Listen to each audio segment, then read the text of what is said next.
I gotta look this up. Okay, we are live. Oh crap. Oh shoot, I'm sorry.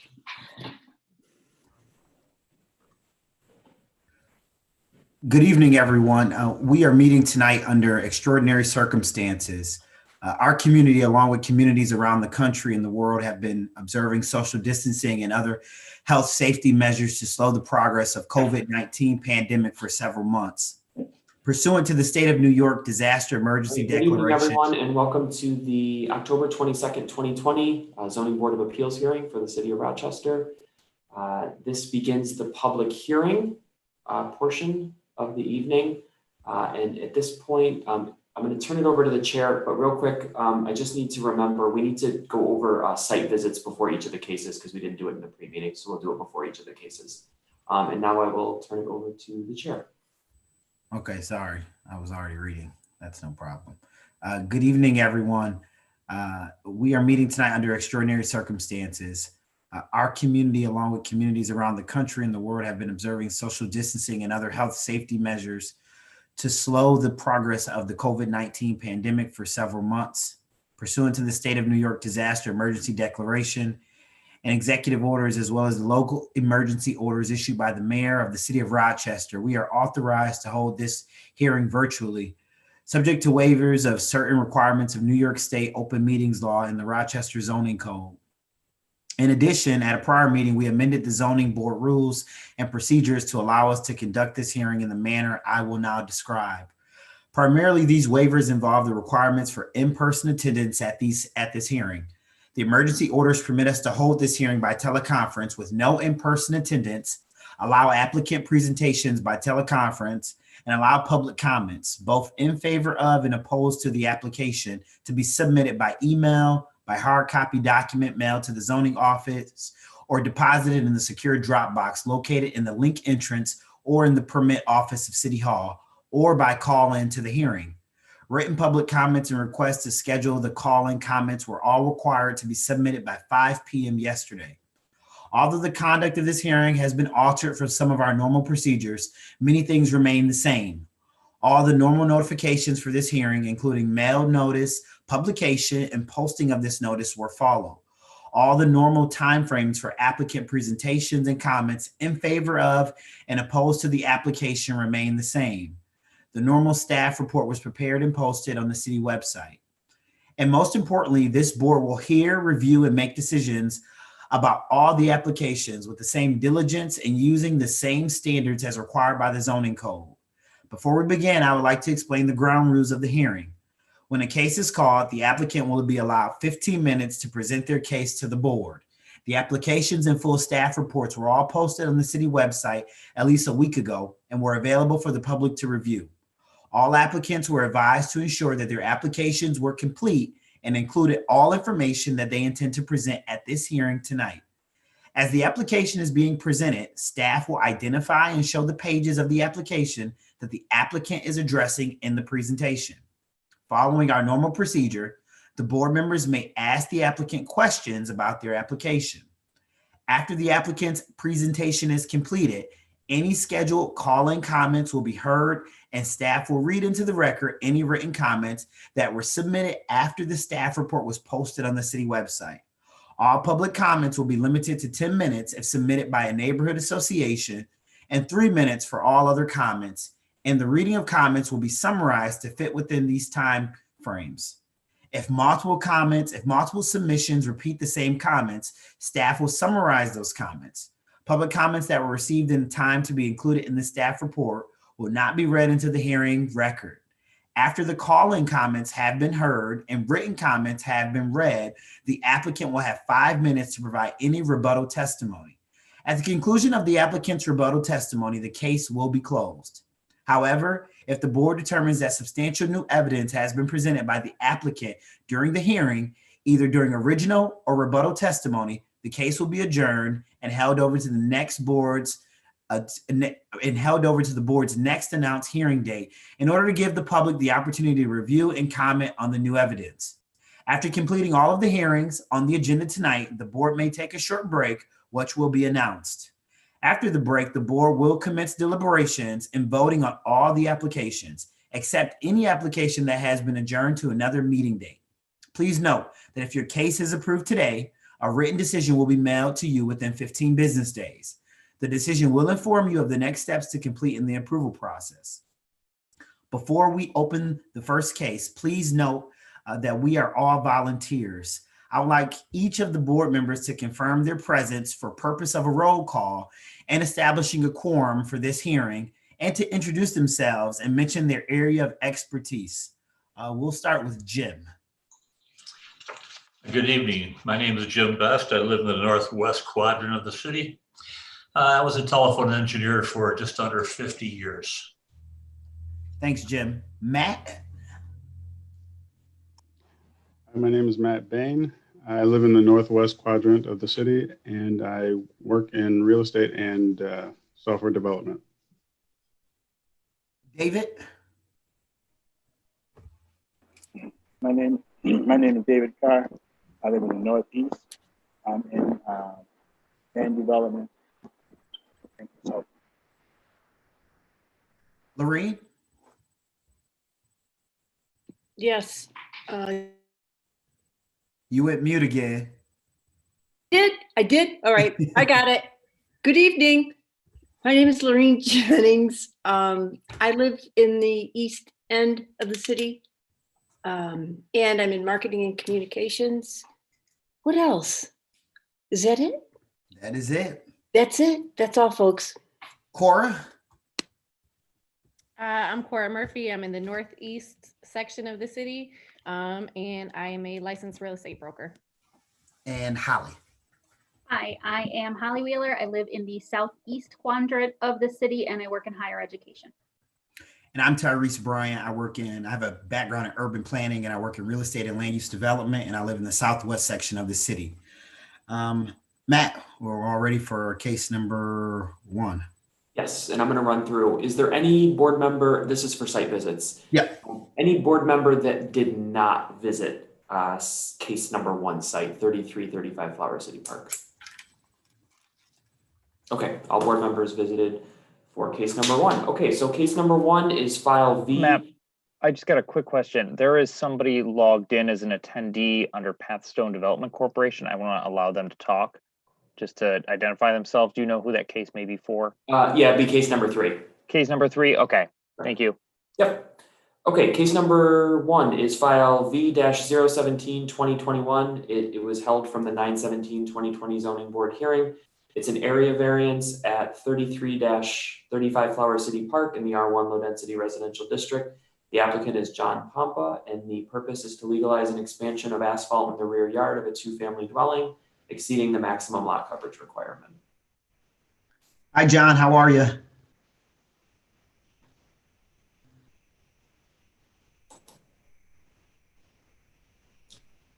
John's still muted.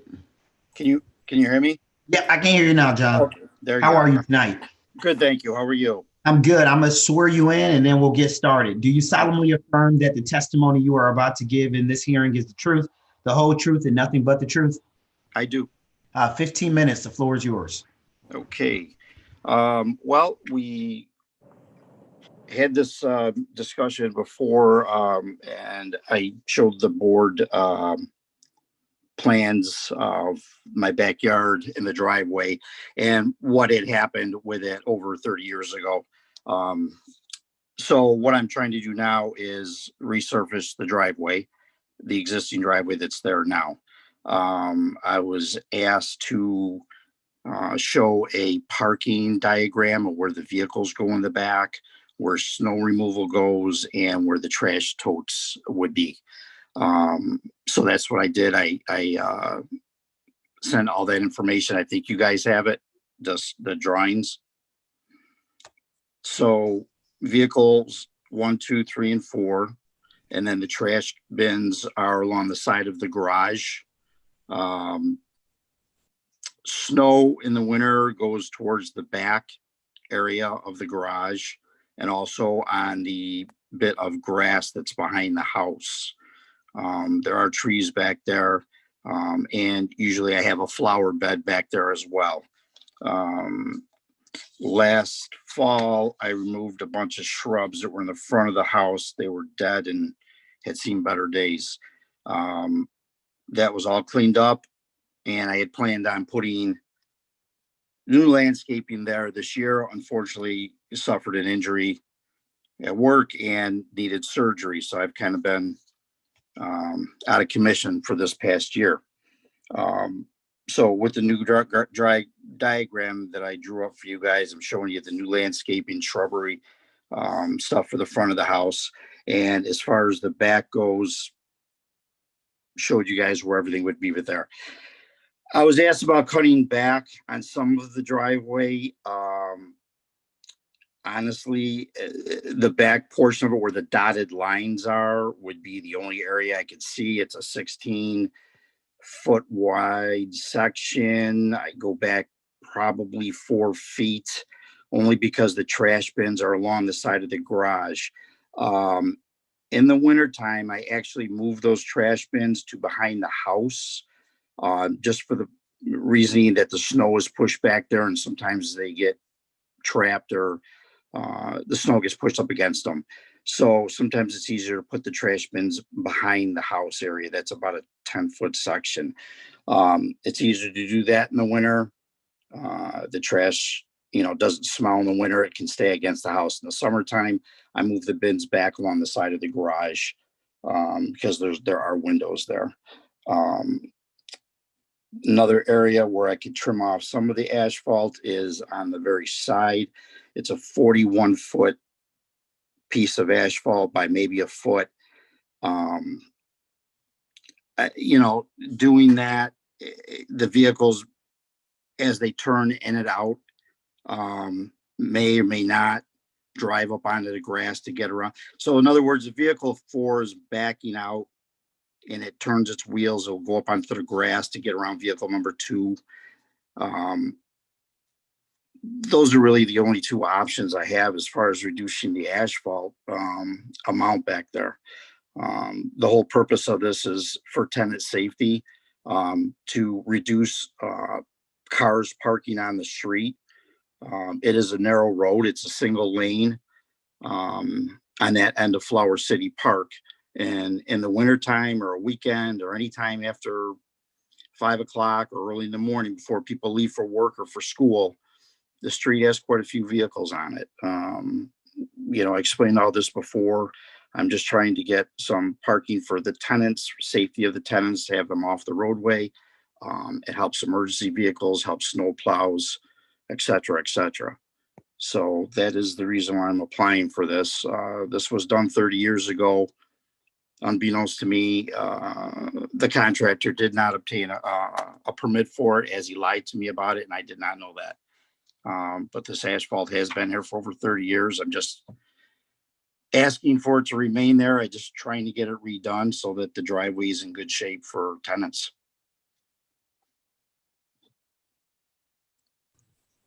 Thank you, John. Appreciate it. Let's see if the board has any questions. Let's start with you, Jim. Mr. Papa, as I look at your sketch on the back, I see vehicle 3 and vehicle 4. I'm assuming that vehicle 3 cannot get out if vehicle 4 is not moved. Correct. Okay. Vehicles 1 and 2 are for the downstairs tenants. Vehicle 3 and 4 are for the upstairs tenants. So obviously, if vehicle 3 is a husband and he needs to get out, he simply tells his wife, "Honey, I got to move the car. I got to leave." But 3 and 4 are for the upstairs. 1 and 2 are for the downstairs. Okay. So in other words, 1 and 2 is for 33 Flower City. 3 and 4 is for 35 Flower City. Thank you. I think what you mean is he asks his wife. Did I say tells? I apologize for that. You're right. That was a joke. I'm sorry. Thank you. That's okay. Hey, thank you, Jim. Matt, any questions? No questions. David.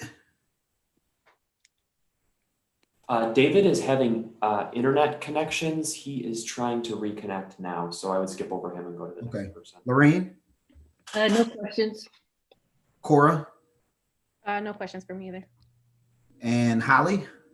Yes, one question. Because this proposal was held from a previous meeting, can you just remind us why the garage is not being utilized for parking?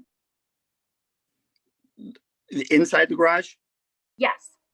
the doors are probably the original doors on there. They're very difficult to open and close. Plus, there is some stuff that's stored in that garage, but mostly because of the door situation on the garage. They're the original wooden doors on that.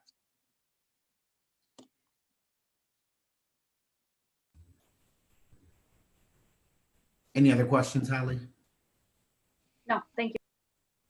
Okay, just to follow up on Holly's question, because I was confused. I thought there were some structural issues with the garage. Have you reached out to get the garage doors replaced and updated with some new like aluminum garages so that vehicles could park inside there? I have, but with everything going on this year, I was able to get one guy out there, and honestly, financially right now with all this that I have going on, like I said, I suffered an injury. I had major surgery in the beginning of the year and have been out of work. So financially right now, I can't do that. So there was a, in the back corner of where the fence area is by the trash totes there was a huge black walnut tree that was lifting the back of the garage up. Okay, And that's what I'm thinking. Okay. I had that removed last year because the logs were still laying there. I recently have gotten the logs and stuff out of there, but that was lifting the back of the garage, and I didn't want it to destroy it any worse than what it is. And I had it removed. So at this point, you're planning to re-asphalt it in 2021, I assume? Yeah, oh yeah, because it's way too late in the year now. So 2021, Bedford Paving is the contractor that I'll probably end up going with. They've been very helpful in this whole thing. So Great. Well, I don't have any additional questions. Did David rejoin us? I can't see on my. Yes, David is here. Hey, David, were you able to hear the testimony of the first application? No, but I heard it before. Okay. And I assume no questions. So I don't believe there was any public comment. Correct. Yep. There's no comment. So John, we're going to close your case. Thanks so much. okay, do I need to stay on with you guys till the end of all this, or? You don't, John. We'll move you back to an attendee of the hearing if you'd like, but you don't need to. I can send you an email notifying you of the decision. Okay, thank you so much, because I need to go into work right now. So thank you. I would appreciate if you could do that. Sounds good. Okay, thank you very much. All right, we are going to move into case number 2 here in just a second.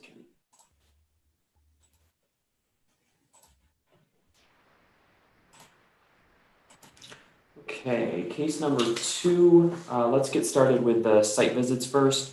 For 97 Wilder Terrace, any board members not visit the site? I did not visit the site. I actually missed this one too. Cora, you said no? Yes, no. Okay, so Matt Bain, Jim Best, David Carr, Lorene Jennings, and Holly Wheeler have all visited the site. Now we will get into the case. Case number 2 is file number V-018-2021. It's an area variance request at 97 Wilder Terrace. The zoning district is the R1 low density residential district. The applicant is Steve Martinuk, and who's the property owner. And the purpose is to construct an approximate 20 by 32 square foot detached garage accessory to a single family dwelling, exceeding the maximum lot coverage requirement. We have Hi, Steve. Are you with us? Steve, I'm going to unmute you.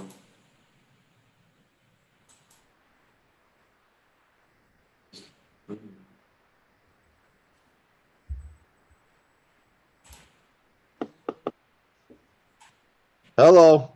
Hi, Steve. How are you? Good. How's yourself tonight? We're doing pretty good. I'm going to swear you in and give you the floor. So do you solemnly affirm that the testimony you are about to give in this hearing is the truth, the whole truth, and nothing but the truth? I do. Okay, 15 minutes. The floor is yours. All right. When I recently bought the property, not recently, but back in the day when I bought the property 19 years ago, it was a small little garage. Didn't think anything of it. Finally started making some good old money for myself, and purchased a couple things. And the old garage is actually a small garage. I consider it a small shed in today's standards. So what I would like to do is remove the old shed, or remove the old shed, put up a new one, so I can. I have a '62 Cadillac, which unfortunately is not going to fit in this small little shed right now. And I also have a couple of the things that I like to store in there, so I don't have to keep them stored outside. That's pretty much it. And I'm just taking out much of the garage space as I can within the, we'll say within the codes. And I like to take out more of my garage or more of my driveway, which I don't think it will affect anybody. But I like to keep most of my stuff inside. Nowadays, I can't really keep much of my stuff indoors because it's so small with everything that's already in there. I mean, by the time I got a snowblower in there, a motorcycle, a bike lift, some tools, and whatnot, it's a very small area. And seeing that I finally made some good old grown-up money, I'd like to finally knock this thing down and put in a decent, but within reality garage, so I can store my stuff. And that's pretty much it. Okay. Well, thank you, Steve. And we're all here glad you're making grown-up money now. We like that on the board. Let me I'm glad I'm making grown-up money finally too. I'm going to give you to a board member who has a lot of grown-up money. Let me turn you over to Jim Best. Go ahead, Jim. Grown up money, huh? Look, I like what I see. You're not taking that much of your driveway away. It's roughly 3.5 feet on the one side. And the part that you're extending out towards the road that's paved, so it doesn't count as green space anyway. And frankly, I like the project. I'm very happy that you were able to get buyback from so many of your neighbors. Thank you. Yeah, thank you. Thanks, Jim. Matt? No questions. David? No question. Lorene? No questions, but I'm glad you're in the money too. Thank you very much. Cora? I like it as well. I didn't make it to the site, but from looking at the pictures, it looks like it's due for an upgrade, and this looks good. So thanks. Holly? No questions. And I agree with everyone's comments. The drawings look great, and thanks for your investment in the community. So I don't think we have any public comment from from anything that's additional to the application, Matt. We did have one person to sign up to provide testimony. Oh. Chris, did that person come in? Great.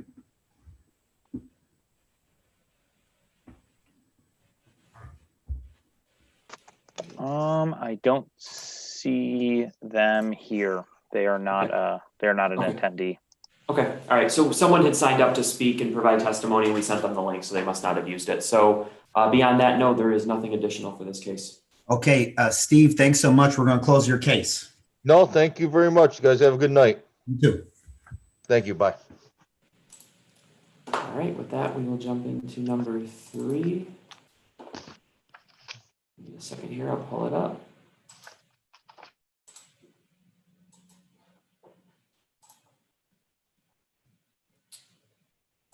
Okay, so for case number 3, we'll start with site visits. Are there any board members that did not make it to site number 3, which is 1850 Dewey Avenue? Okay, so all board members have visited this site. And this is case number 3, which is file number V-019-2021. It's an area variance at 1850 Dewey Avenue, aka 15 Woodside Street, located in the R3 High Density Residential District.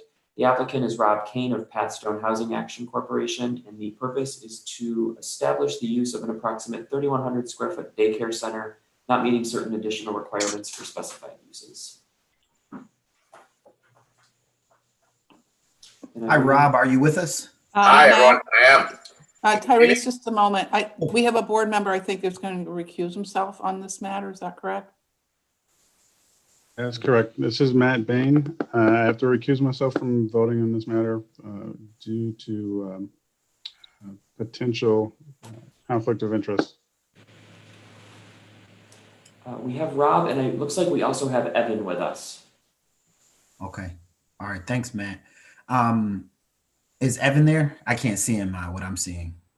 Yes, I am. Okay. Are you both going to speak tonight? Hopefully it's just going to be Rob. Okay. So Rob, let me swear you in. Do you solemnly affirm that the testimony you are about to give in this hearing is the truth, the whole truth, and nothing but the truth? Yes. Okay. 15 minutes. The floor is yours, sir. Great. Thank you for having me tonight. I really appreciate the opportunity to talk about the variance that's in front of you. So about a little over 2 years ago, Pathstone had taken on this new development opportunity in Eastman Business Park. It's since evolved and turned into a name called the Eastman Reserve. At that point in time, we made a site plan application for 187 units with commercial space. And part of that process, there were, at least a dozen various community-based meetings with the West Ridge Road Business Association, the Maplewood Neighborhood Association, stakeholders within Eastman Business Park, some of the planners that are part of the Eastman Business Park Master Plan. And so, we put in a lot of upfront work about a little more than 2 years ago now. If you take in consideration the outreach time prior to the site plan application time in June of 2018. And so, when we had worked on this application, there was a lot of discussion on where the commercial space could be, whether or not that should be on Dewey Avenue, Eastman Avenue, or on Goodwill Street. Thank you for pulling that up. And so at the end of the day, as a matter of discussion with these various stakeholders, we very much wanted to include the commercial space in the southeastern portion of the site that encompasses a little over 10 acres, as opposed to the western portion off of Dewey, largely in part because we wanted the development to be more neighborhood-based, more family-oriented. Coming into this area, we strongly acknowledge that, in our opinions, it was a transition neighborhood. And also, we framed it to the state housing finance agency who issued the tax-exempt bonds as a primary lender as part of the development. They also had seen this as a transition type neighborhood. So when we looked at that, we obviously knew and we're very delicate and sensitive to the uses to the south and the commercial lot. I was taking and looking at this area for quite a bit of time, and I think the parking lot back there had been in the news various reasons for not the best reasons.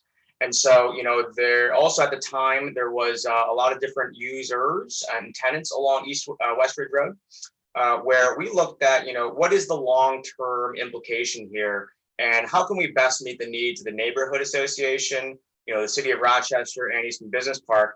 And that solution came to what, is today called the Eastman Reserve. And, as we went through the process and being sensitive to the parking lot to the south, we really looked at, a lot of type of buffering, whether that's through heavy landscaping. When it's fully grown out, you won't even notice the parking lots back there. You'll notice the black aluminum fence all along the south border of the development. And folks had mentioned that they were on site. I don't know if you noticed I want to say our camera package was something to the tune of 80 some odd cameras on site. To really account for safety for residents in the neighborhood and safety for the residents that are living on the Eastman Reserve property complex at large. So while we were going through that process, we listed the property, sometime late in 2018, the commercial property that is, I'm sorry. And our broker, I don't know if he's on the phone call, Chris Passero. I also invited our potential tenant user here, Valerie Nix, that's the daycare user. And so I'm not sure if they're on the call, but we basically had marketed it, pushed it. Chris was probably a little upset with how many times I called him for progress. And the thing sat vacant for the longest time. While Pathstone took on some risk in this area, we fully acknowledged some of the vacancies along West Ridge Road. coming to our mission and looking at, this type of development, providing a affordable housing solution to a lot of families in the city of Rochester, and also some folks that are living along the 104 corridor. We found that as much as we tried for a retail space, restaurant space that a lot of people wanted at the very beginning, we also discussed what are the needs of the residents. And in the very beginning, when we went through the site plan application, we discussed potential users being daycare provider or restaurant as the two end users. And, long story, I guess 2 years forward, here we are today with a very qualified and experienced daycare user after a long, number of showings and vacancy for this space here, to the point where we're practically paying for the entire construction build out just to get this tenant in here. So when you look at, various components of the application, I think the way we treated this was the neighborhood really required some sort of scaled development to come in and try to make a transitional impact to better the neighborhood for the area, for the better.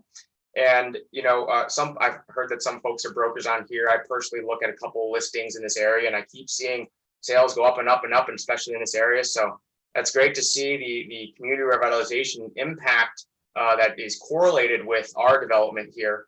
And so, not only are we providing daycare service that's critical to affordable housing, a lot of families in the area, we feel as though that this is one of those types of users that could come in and really make enhance the character of the area and the neighborhood.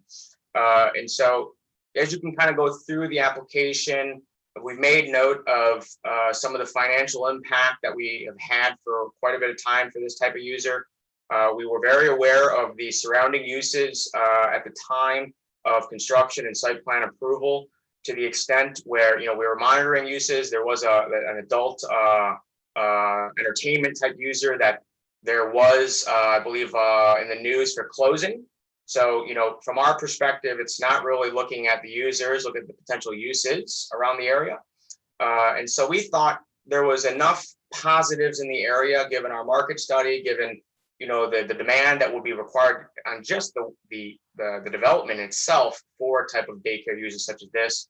And, coming back and concluding, I guess the pitch here is we really found that we think that we have the best user in this particular neighborhood to solve this particular need and demand in this part of the city of Rochester. Thank you, Rob. Appreciate it. That was a good testimony. So let's see if any of the board members have any questions. Let's start with Jim. Okay, let's see, Mr. Kane,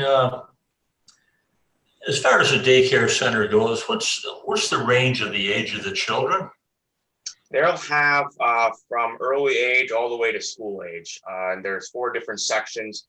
I believe in the construction drawings that were provided, they specify the various rooms within the space. Okay, and for the number of people that will be working there, you're going to have adequate parking, right? Yes. And there's also a common parking lot to the south. A lot of daycare, you have drop off. We've got sufficient parking for the tenants' employees. Should they require overflow parking, there's a city lot just to the south. Okay, thank you. Of course. Thank you, Jim. David?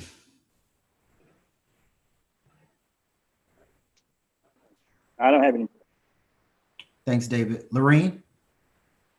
Yes, say, I was wondering, when you were checking out all the different businesses in the area and whatnot, and deciding on the location of daycare center, did you know there was a sexual, what is it called? Let's see, a sexually orientated business only about, let's see, 550 feet from you? Yeah, so part of this whole process, and again, part of what I explained at the very onset of the introduction to the application was, back in June of 2018, we were very aware and sensitive to the users to the south, in particular. Well, wait a second. Users, who are you referring to? Are you referring to the people who frequent the Mirage, or the owners of the Mirage, or things that happen in the parking lot? Yeah, so I look at, I'm not understanding what you're referring to. yeah, so when I look at users, Lorraine, I look at it from a zoning perspective, right? So zoning requires various uses or allows or permits certain uses. And so in the context of zoning, I comment those uses as users. So potential tenants or businesses that are filling those uses of the zoning code. And so when I looked at, and when we looked at a long time ago, the users and the tenants, the businesses along West Ridge Road, being very mindful of the adult entertainment user or business there was at the very onset of our discussions. And we went through that by a matter of design and buffering out that type of use. We looked at, from a long-term perspective, is this always going to be an adult entertainment business that will be here? And quite honestly, from a zoning perspective, I look at things from the context of a use in the area and what's permitted by law. And so when we looked at these adult entertainment business or user, at the time, they were in the news for going out of business.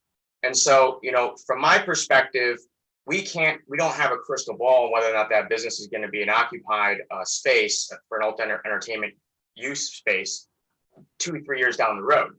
And as we were, 2-3 years down the road now, when we were marketing and looking for various tenant users of the commercial space at the Eastman Reserve, there was no demand for retail. There was no demand for a restaurateur. We showed the place at least 15 different times, and there wasn't the right balance of who is the end user for the commercial space. And we came to the end of the road with a perfect complement to the Eastman Reserve and a daycare user for the commercial space of the Eastman Reserve. So to answer your question, we were very and highly aware and very sensitive to the adult entertainment business on West Ridge Road. Whether or not they're there long term, I cannot comment on that. As I said 2 years ago, they were in the news for going out of business. I know, but my question is specific to today and now. Do you know if they're open now? I don't know. That's something I don't study or look at. But you've never been curious about that, considering the location to the daycare center? That's what I'm wondering. Why that wouldn't be a curiosity to at least find out if the business was still established there. Yeah, so to me, it's we're not the operator of the daycare business, so we don't specialize in that type of operation. The daycare user, Valerie Nix with Sunshine Village Daycare. Are you on, Valerie? Or do you see him on your end? No, it's for this case we have you and Evan. Okay. So, as part of that showing process, you take an individual around the area and you show them all the surrounding uses. But why we're here is because it is in violation of the use.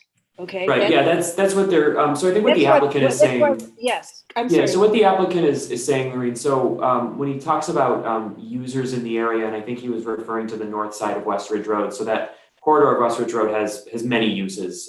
The one that we're here for is one of them amongst many other ones. So he's commenting that there are a lot of uses. They are aware of the uses. Those uses are always subject to change. So they're saying that it sounds like they're aware of it, but they're still moving forward with this application. Okay, so my question is, then why is it in our code compliance that that's what we're speaking about? Because that's why they're here tonight, and they're here tonight because they don't feel that they that there's any impact, that it won't impact them. So that's why they proceeded with the variance. Okay, I don't think I ever recall him saying that. Did he? So you're not concerned that it could impact that area at all, or you don't know if it's even open? That's my question. So I guess conceptually, the underlying reason of why we're submitting a variance application is for what Matt just said. So sorry if I didn't address that at the onset of my pitch and discussion about the application here. So coming to the potential user as an adult entertainment and in conflict with the daycare, quite honestly, those are two different uses that are operating at two different times of the day. Right. Okay, so you are aware of that. Oh, 100%, yes. I mean, it's Okay, you never mentioned anything hence the name in regards to daycare. that? Yeah, you never mentioned anything in regard to that, so I'm just wondering why things like that weren't brought up, considering that's why we're here. I'm But, sorry, I thought they were a little obvious. no, not unless they're stated for the record, okay? That's how it goes. Any So, other questions, Lorraine? no, that'll be it. Okay, thank you very much. Cora? My only question, and you may not even have the answer to this, but I was just curious if you happen to know what the hours the daycare will be operating. You know, that's a question more for the operator to comply with code and operate a business during those hours that are permitted by code. Mhm. Again, I'm not the operator. I'm sorry, I can't answer that question. No, I'd that's imagine since it's a daycare, you're looking at somewhere in the hours between, drop off before school and then pick up when you come home from work. That's not my area of expertise. And again, I'm not the operator, but there are, codes and laws that do apply that would, constrain that business to operating within those hours. That's all. Thank you. Thank you.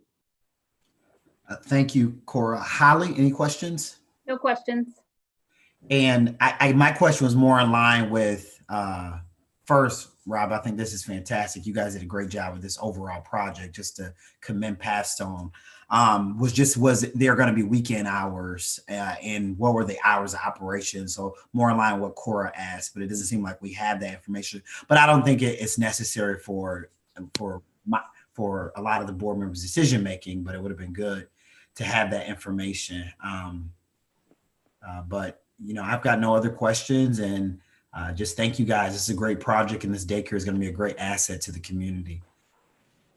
Thank you. That's it from the board. Matt, any other comments?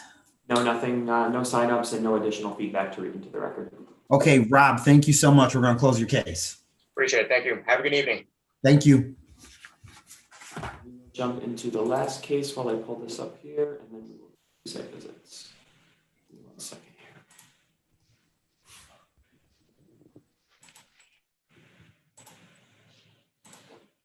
Okay, case number 4 is the last case. Let's do go through for site visits. Are there any board members that did not visit site number 4, 197 Driving Park? So all board members present have visited the site. And case 4 is file V-20-2021. It's a use variance at 197 Driving Park Avenue, located in the R1 Low Density Residential District. The applicant is Ronald Agard of Alex Manor Properties. And the purpose is to reestablish the use of the property as a 4-family dwelling, which has lost its rights as a result of an extended period of vacancy. And we have Ron with us. Hello, Ronald.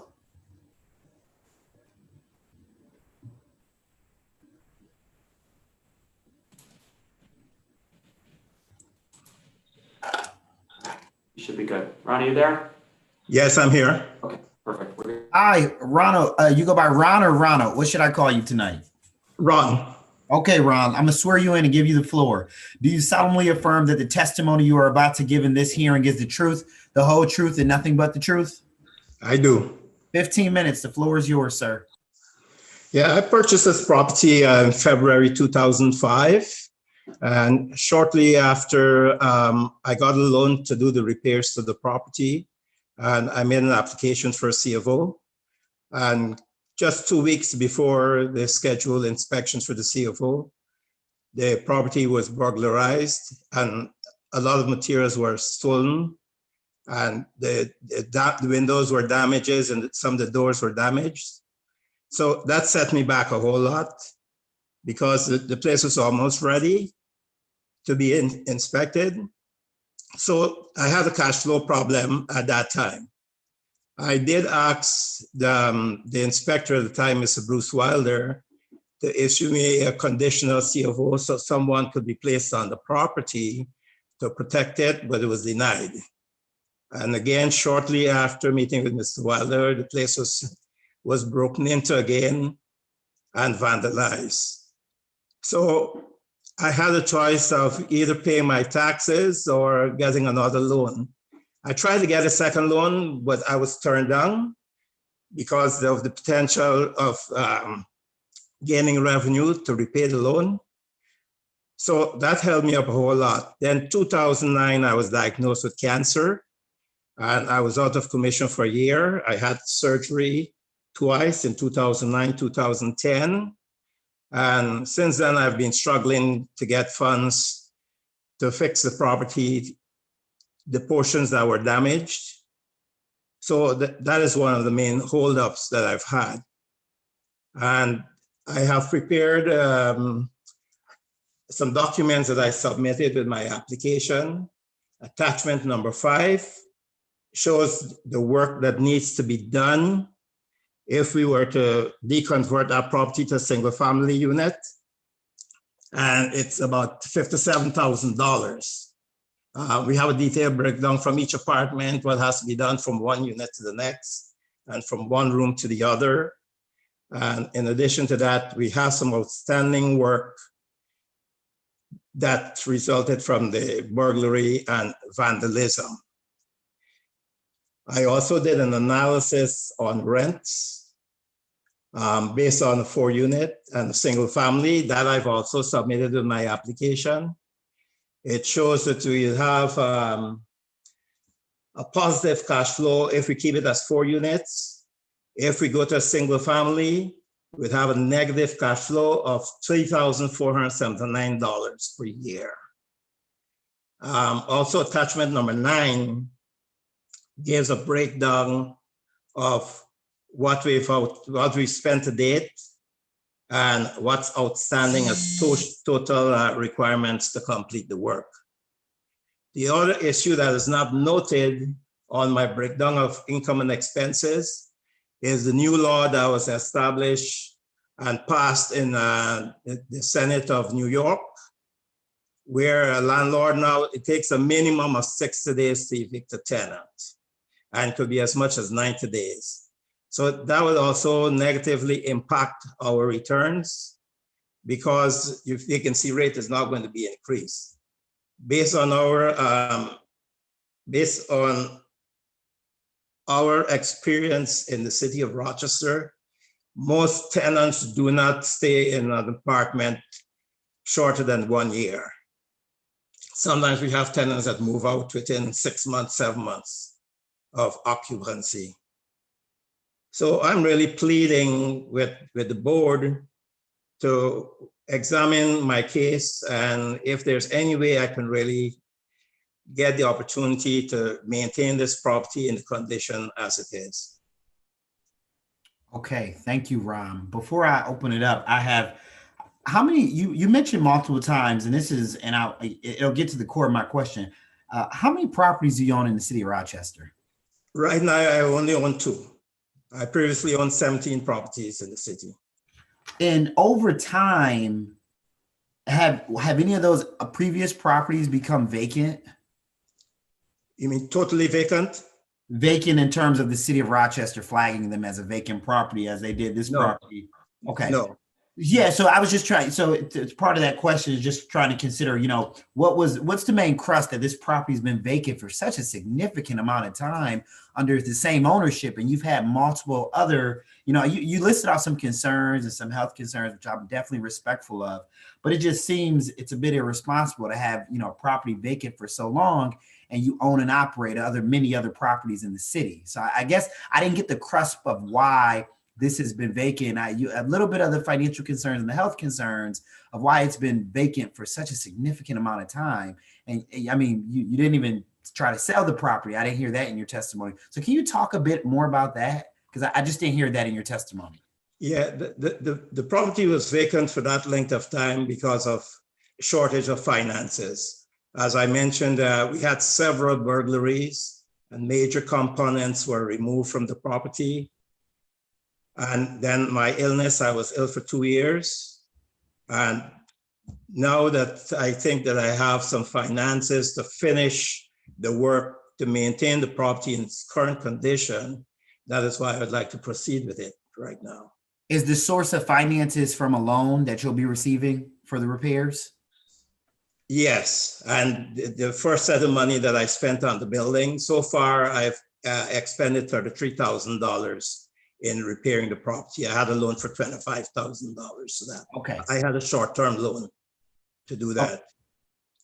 Okay, thank you. I apologize. I'm gonna open it up to my other board members. I'll start with Jim. You mentioned before your problem in 2009, what year did the first break-in occur? 2005. 2005, and broken in again was when? Well, it was broken in three times in 1 month in 2005, when we were preparing the property to obtain C of O. Okay. And then after that, it was broken into twice. When did this property go into code enforcement? 2015. Okay, these 15 years that you've owned the property, has anyone lived there at all? No, no one lived there.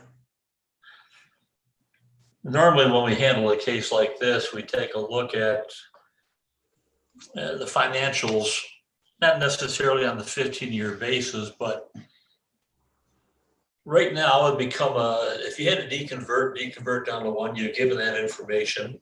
You're given the information for profit or loss for a 4-unit, but what about a 2-unit or a 3-unit? I noticed you didn't submit anything for that. No, I didn't look at it having another alternative in terms of whether one return it of 1 or 2 or 3. Hey, thank you.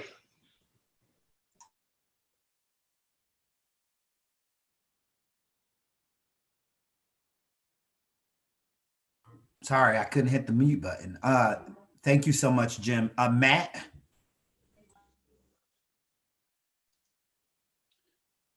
I just wanted to ask if you did any sort of analysis to look at the entire area for comparable properties as it pertains to maybe a 4-unit versus a single versus a 2-unit.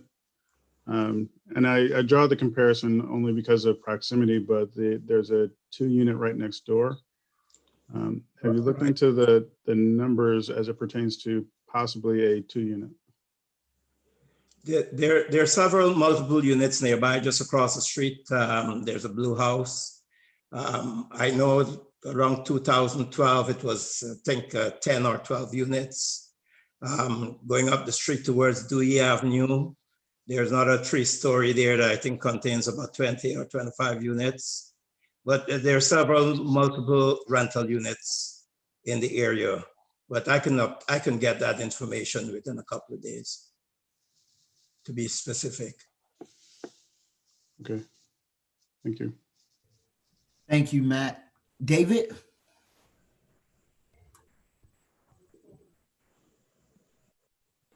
No question.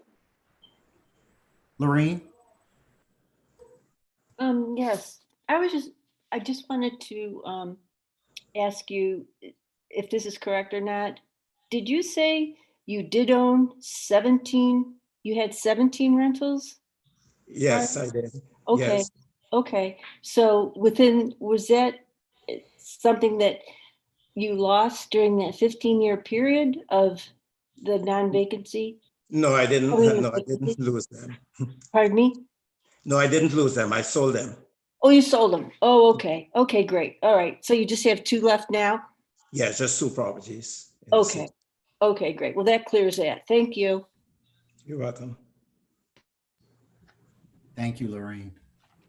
Cora?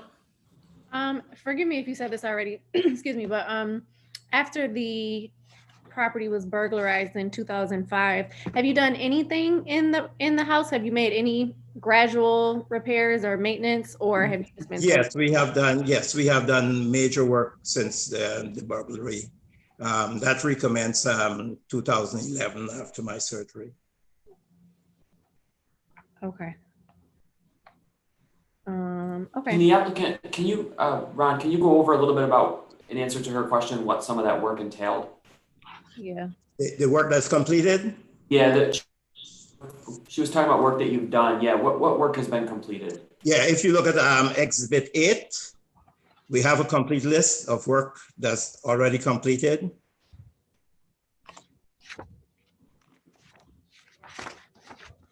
Says property repairs already completed after purchase. Oh, okay.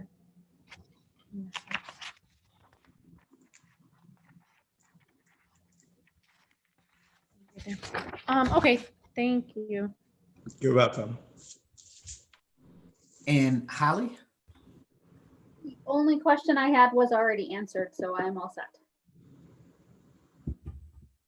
And I'm all set too. I really hope you can make this work. And I'm glad that it won't be vacant anymore. Right, yeah, we were installed security systems since then. And any or more questions? Matt, did you have an additional question? You can just, if you have it, you can always jump in and ask an additional question. I gotcha. I did have one more question. It's in terms of the plans for the future for the property.